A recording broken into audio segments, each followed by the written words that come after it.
Hey, good afternoon, everybody. Will from WC Review. Again, this is my birthday weekend, so happy birthday to me.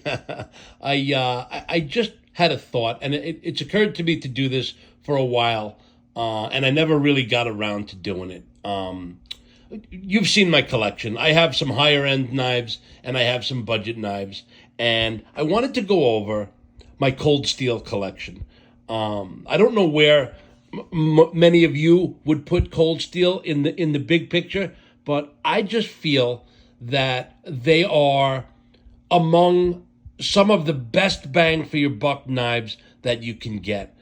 When I really think about it, listen, I love my Medford, my Diaware, my Hinderer, my Hobacks, you name it, the higher end stuff. I love them, and those are the ones, quite frankly, that I carry a lot. But I've started to take out and fiddle with my cold steel knives, and it occurred to me that these are just some of the greatest knives that you can get, and anybody can get them. I mean, they're very affordable, between $100 and $200 for a knife like this that will last you a lifetime. I prefer to go with the S35 VN models.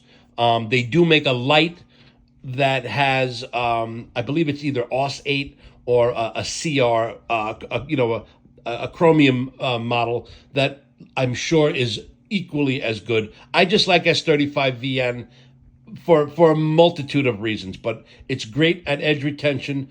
It's a strong steel. It's very tough.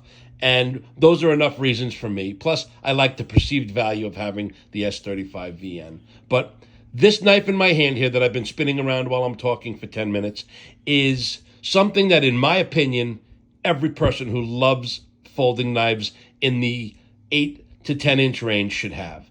The AD10. The AD is Andrew Demko, as Cold Steel has made versions of his knife. This knife, it's got a G10 handle. They actually give you a left-handed clip. It's an additional clip that fits so you can put it on either side. The blade is just unbelievable. I'll give you some brief specs. I mean, everybody knows this. The knife's 8.5 inches. The blade is 3.625. The cutting edge is 3.5 inches. The width of the blade, meaning this way, is 1.25 inches. The thickness is 150 thousandths, 0.15. It is CPM S35 VN. This is the drop point. They do make a wonderful tanto that I will show you now. Now, this is a badass knife, man. All of the cold steels come mega sharp. For some reason, this knife, this has a wonderful hollow grind on it with a flat grind on the tanto part. You'll see they all come pretty beefy blades as well as far as thickness. Look at the tip there. But this knife is one of the sharpest cold steels I have. I've almost cut myself on it terribly many times. Comes with the triad lock. I think we all know what that is. It's another really badass locking system that is, the least prone to failure of all of the folding systems and locking systems, of them all. So it's said. I've never tested it, so I'm merely repeating what I've heard, but it's a fine locking system. It's technically a very good lockback system, right?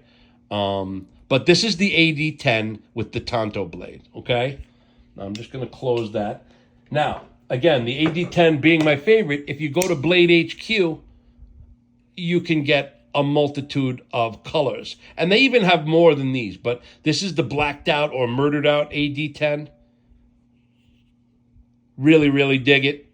I do carry this sometimes. I'm going to start carrying my ADs a lot more. Here's another version of the AD10 with the green handle. But as you can see, I love my cold steel. Now, when you talk about the AD10, you can't really talk about it without mentioning the AD15.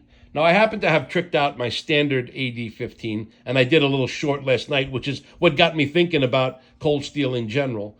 And this is the AD15 with the OG goat scales on it.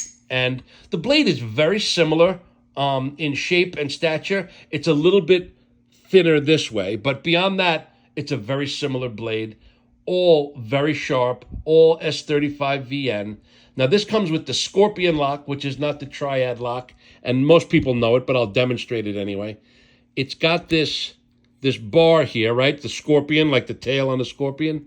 And when the knife opens, you'll see this pin here will engage with that, just like that, right? So when you hold the knife, you're virtually holding down on the system that would release the knife.